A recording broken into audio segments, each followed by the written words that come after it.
में चुना जाता था, टैलेंट देखा जाता था। जो टैलेंटेड हैं, जो क्षत्रिय हैं, जो सहने के लायक हैं, वो आर्मी में। जो हिसाब किताब में अच्छे अव्वल हैं, वो दुकानदारी या ऐसा समाज जो वर्ण बनाए गए। और जो ज्ञान विद्वान ज्ञान को पकड़ते हैं, वो ज्ञानी विद्वान अलग एक वर्ण बना दिया गया। और जो लगता था कि थोड़ा सा डल है, ये नहीं करेंगे, जिनका इंटरेस्ट किसी उन चीजों में होता था, ध्यान नहीं रहता था उनका, तो उनका एक अलग छोटा वर्ग बना दिया गया। वर्ण था, वो छोटा नहीं था, लेकिन वर्ण थे चार बराबर के। अब उनको शिक्षा दी जाती थी। मान लो एक मैकेनिक बनना चाहता है, उसके अंदर टैलेंट है, उसको देखा ये तो बड़ा जल्दी कैच करता है। अब और को देखा तो हमने उसी वेदों की तर्ज पे, बुरा ना मनाना कोई भी भाई, हम अपनी बड़ाई नहीं कर रहे, हम पाक पवित्र वेदों की, धर्मों, सारे धर्मों की बड़ाई कर रहे हैं। हमें उन धर्मों को अपनाया और अपने स्कूलों में हमारे बच्चों के द्वारा हमने उनको उन बच्चों पे लगवाया।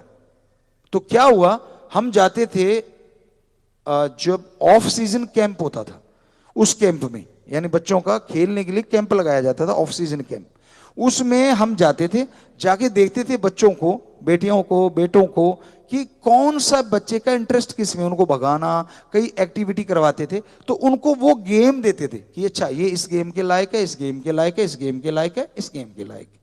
अलग अलग गेम देते थे। और आपको जान के हैरानी होगी, पूरे देश में एक बार ऐसी भी स्थिति आ गई थी, एशिया में जितने मेडल आते थे 10% हमारे स्कूलों वाले ही ले आते थे इंडिया के लिए।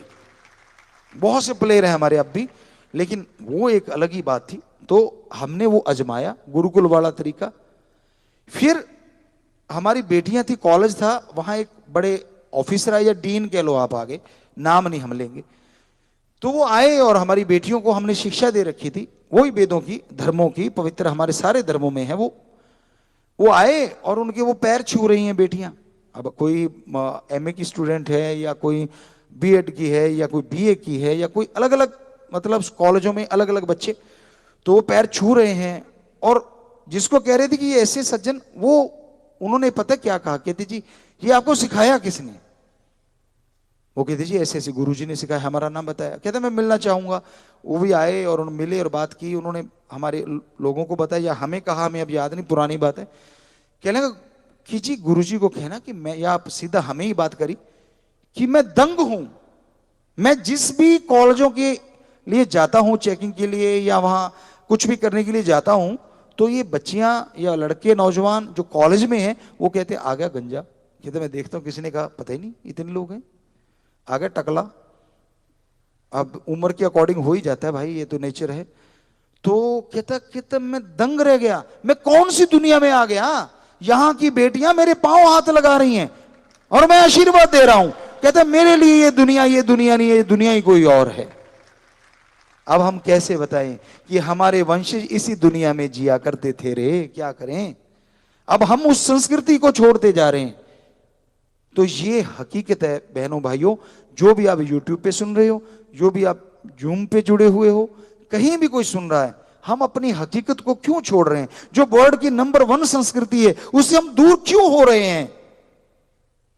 चाहे आप हमें कोई भी कैसा भी बोलते रहिए, हम हाथ जोड़ के प्रार्थना करते हैं, कम से कम ये बात तो हमारी मानिए कि ये सच है। हालांकि हम हर बात सच बोलेंगे आपको, तो ये हकीकत है, ये सच्चाई है कि आज हम अपनी संस्कृति से बहुत दूर हो चुके हैं। आम